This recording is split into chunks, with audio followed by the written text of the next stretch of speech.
नया सेशन कई क्वेश्चन से पूछ रहा है, उस क्वेश्चन का आज हम जवाब दे रहे हैं। पहली बात, कुछ कॉपियों को लेके भी क्वेश्चन है, कुछ मार्क्स को लेके क्वेश्चन है।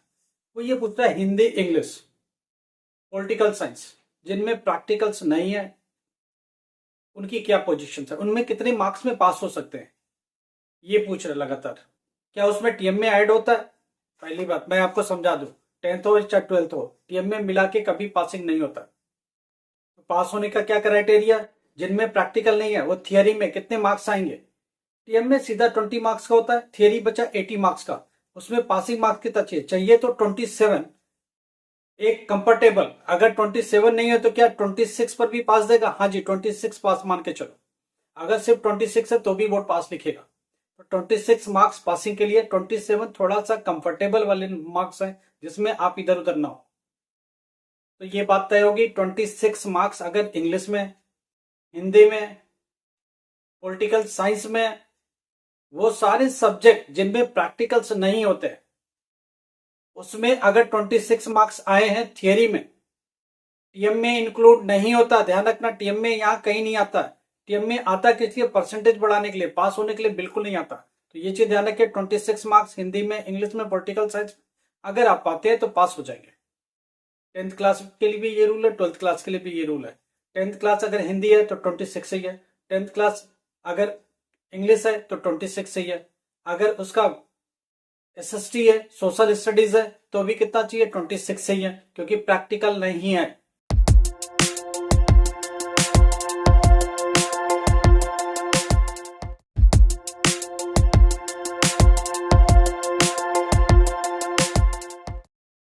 नमस्कार, आदाब, सत श्री अकाल। Myself Ahmad sir, education @Ahmad sir. हम लोग इस पर बात कर रहे हैं एनआईएस के बारे में। एनआईएस के स्टूडेंट के ढेरों क्वेरीज है, उसका जवाब दे रहे हैं। पहली बात, Hindi English, 10th class Hindi English political science social studies 10th class, ये जितने भी सब्जेक्ट जिनमें प्रैक्टिकल नहीं होता है उनमें मिनिमम कितने चाहिए? देखो, हमने बोला कंफर्टेबल 27 चाहिए। क्या 26 पर भी पास होगा? ये जी हाँ, बोर्ड 26 पर भी पास दे देगा, क्योंकि बोर्ड डिसाइडेड है कि 26 पर भी हम पास लिखेंगे। ठीक है, मगर चाहिए कितना? रियल में तो चाहिए 27। 26 पर भी बोर्ड पास लिखेगा। ठीक है, अगर 25th भी किसी का है तो बोर्ड खींच के 26 लिख देगा, ये भी बोर्ड कमिटेड है। अब बात यह आ रही कि कितना मार्क्स होना चाहिए। अगर लिटरेचर में, इन सब्जेक्ट्स में ध्यान रखिएगा, इन सब्जेक्ट में अगर 20 के आसपास सही है, या 15, 16, 17, 15 से 20 के बीच में सही है और सारे क्वेश्चन अटेम्प्ट किए, तो आप 100% पास हो जाओगे। सोचो मत इसके बारे में। मगर कंडीशन ये है कि 80% तक अटेम्प्ट होना चाहिए और 15 से 20 मार्क्स तक का कम से कम सही होना चाहिए, बिल्कुल करेक्ट होना चाहिए, तो आप हर हाल में पास हो जाओगे। राइट। अब एक स्टूडेंट का एक क्वेश्चन है कि मेरा टीएमए मिला के पास क्यों नहीं होता? टीएमए में मेरा 18 मार्क्स है, 16 मार्क्स मेरा थियरी में, तो मैं तो 34 पा रहा हूं। भाई, मैंने आपको पहले भी समझाया, टीएमए के मार्क्स पासिंग मार्क्स में कैलकुलेट नहीं होते। पास होने के लिए 12th क्लास में क्या चाहिए? थियरी में 26 मार्क्स। 10th क्लास में कितना चाहिए? अगर प्रैक्टिकल नहीं है तो 26 मार्क्स। इसलिए ध्यान रखिए कि टीएमए को पासिंग मार्क्स में इंक्लूड नहीं करा जाना चाहिए। अब एक बच्चा कहता है टोटल में तो है। भाई, टोटल में तो रहेगा, क्योंकि टोटल से ही परसेंटेज बनता है। परसेंटेज आपका टीएमए बढ़ाएगा। देखो, टीएमए की अलग कैटेगरी है। टीएमए के मार्क्स है कितने, समझने की कोशिश करो। टीएमए कितना? 20 मार्क्स का अगर है तो उसमें कितना भी मार्क्स पा जाओ। ठीक है, अब आते थियरी पर। थियरी 80 का, तो पासिंग कितना चाहिए? 26। मगर बोर्ड को अगर पास देना तो भी 33 देखेगा बोर्ड। कैसे देखेगा? 26 यहां से ले लेगा। ठीक है, उसके बाद और जो टीएमए के मार्क्स आ रहे वो कितने होने चाहिए? कम से कम 7 होने चाहिए। अगर देखो 20 का पासिंग कितना, तो 7, तो टीएमए का भी पासिंग कितना? 7 मिला तो 7 + 26 मिलके 33 बनाएगा। अगर 7 से कम टीएमए में भी हुआ, आप 26 थियरी में भी पा गए, तो भी आप फेल हो जाओगे। यहां ध्यान रखना, बोर्ड पास नहीं देगा इस सब्जेक्ट में। अगर थियरी में 26 है और टीएमए में 7 से कम है तो भी फेल देगा बोर्ड। ध्यान रख लेना, बोर्ड यूं ही पास नहीं दे रहा, बोर्ड 33 देखेगा। वो देख किसके रहा? टीएमए को देख रहा है कि टीएमए का मिनिमम मिला के होगा क्या। मगर टीएमए को मिला के पासिंग टोटल नहीं बनाता। ध्यान रखना, ये मत सोचना कि टोटल टीएमए मिला ले और टोटल थियरी मिला ले तो 33 हो जाए। जी नहीं, इन चीजों का ध्यान रखना आपको, और इन सब्जेक्ट्स का भी ध्यान रखना कि इनकी क्राइटेरिया बोर्ड करता क्या। एक और स्टूडेंट का क्वेश्चन है कि मैं डेटा एंट्री का पेपर दिया था, मैं उसमें पास नहीं हुआ।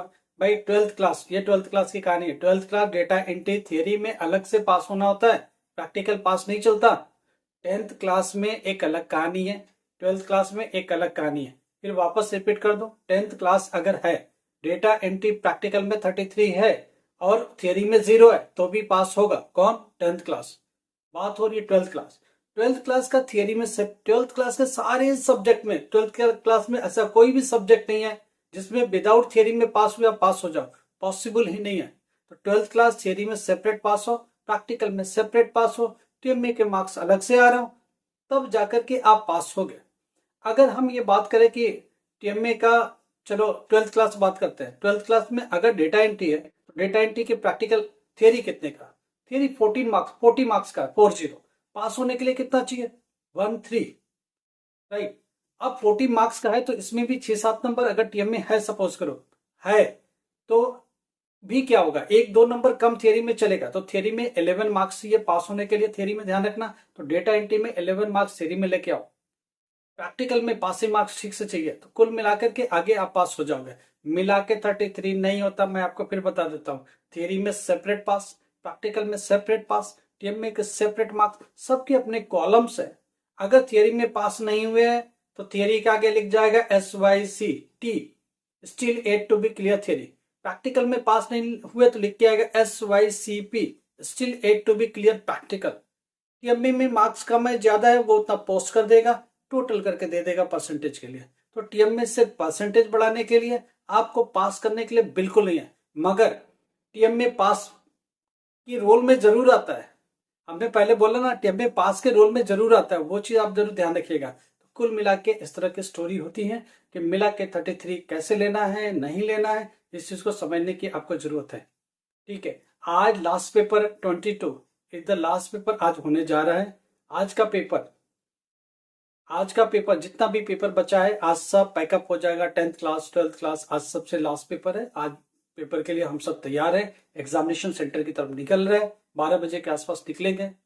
उसके बाद 2 बजे आपको पता है एंट्री हो जाएगी, 2:30 बजे पेपर होगा। सब देखेंगे आज का पेपर का क्या चल रहा है। आज का सर्टिफिकेट इन डेटा एंट्री है, समझ में आ रही बात, वो अलग है। इसमें भी स्टूडेंट कहता है कि प्रैक्टिकल में पास होगा। जी नहीं, 12th क्लास प्रैक्टिकल की कोई कहानी नहीं है। प्रैक्टिकल में सेपरेट पास हो, थियरी में सेपरेट पास हो। ठीक है, आज लास्ट पेपर है, इनको देखते हैं कैसे क्या बच्चा करता है। पेपर का पैटर्न देखो, कुछ वोकेशनल कोर्सेस हैं जिनका पेपर का पैटर्न का सही पूछो तो कुछ भी पता नहीं है। क्यों नहीं पता है? बोर्ड क्या करता है, बड़ा कंफ्यूज है। कुछ को तो हटाता रहता है, वोकेशनल कोर्स हटाता रहता है, लाता रहता है, हटाता रहता है। उसको ये नहीं पता किसको चलाते रहना है, किसको खत्म करना है। बोर्ड इस पर भी बहुत कंफ्यूज है। इसलिए बोर्ड पहली बात इसके ऊपर कोई सैंपल पेपर ज्यादा देता नहीं, कोई क्वेश्चन पेपर ज्यादा एराइज होता नहीं, पैटर्न समझाता नहीं, ब्लूप्रिंट समझाता नहीं। इसलिए प्लीज आप इन चीजों को बार बार मत पूछो। ओकेशनल कोर्स पर बोर्ड बहुत कंफ्यूज रहता है और बहुत अलग तरीके से रिएक्ट करता है। तो इन चीजों को जैसे भी हो एडजस्ट करके चलो। लाइक करो, शेयर करो, सब्सक्राइब करो। Thank you so much.